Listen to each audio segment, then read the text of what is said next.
Elizabeth Becker est l'une des rares journalistes à avoir interviewé l'un des dictateurs les plus sanguinaires du XXIe siècle, Pol Pot. Une expérience traumatisante qui a fini par un mort et qui est racontée dans un film présenté à Cannes, Rendez-vous avec Pol Pot. I'm Elizabeth Becker, an American journalist. I began my career in 1973 in Cambodia covering the war for the Washington Post. When the war ended, I went back to the United States and was a reporter in Washington for the Washington Post. And because of all of the disturbing news from Cambodia, I, on my own, kept pushing for a visa to go to Cambodia, and I finally received one in 1978. So I returned. I would have 2 weeks of reporting in Cambodia. No promise of an interview. The Khmer Rouge decided to have the most radical revolution in history. They wanted to turn everybody into ideal worker state immediately. They threw everyone out of the city. They emptied hospitals. They emptied homes. Everybody had to go to the equivalent of labor camps. So you can imagine emptying Paris and make you become a laborer overnight and then give you no medicine, very little food. And if I think you look too much like an intellectual, I'll kill you. And if I think you're part of the military, I'll kill you. That resulted in the deaths of almost a fourth of the population, just in less than 4 years. It's unheard of.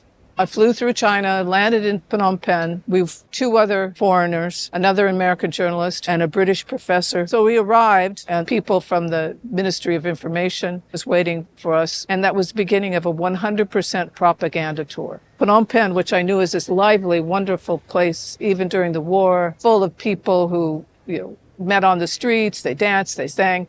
It was empty. I couldn't believe it. I'd read all the refugee stories and I'd visited the border, but I didn't believe that it was possible. I was shocked. The first few days, I would sneak out of our official house to see what was going on, and I saw that behind the facade of a beautiful but empty city was decay. They'd left everything to decay. And then finally, when they realized what I was doing, they started locking the doors so we couldn't even leave if we wanted to. Complete propaganda tour. They drove us all over the country. So we saw everything from far away. And when we actually were allowed to interview someone, they'd get mad if my questions were too difficult. So on our very last day, I'd given up. And then at 3 p.m, they said, you'll be seeing Pol Pot in half an hour. So we did. You have this idea of the guy sort of menacing and what we say in America, a black hat and all that. He was quite handsome, very well-groomed, beautiful Mao suit, a nice smile, and it was another shock. At the very beginning, we'd already handed in our questionnaire in triplicate, which is required in those days. And so he said, thank you very much for your questions. You'll be getting written answers. I want to lecture you. So our interview was written, and our lecture was insane. My whole impression of this serious man started to dissolve because he said, the Vietnamese are going to invade us. We expect NATO troops to come and save us because we think the Warsaw Pact troops, which are from the Soviet Union days, will help Vietnam. And I turned to the other American, Richard Dubman. I said, did I just hear Warsaw Pact and NATO? And he said, yeah. So we had this whole, long, unending lecture on this coming war and how Cambodia was in the right and so on and so forth. Whew.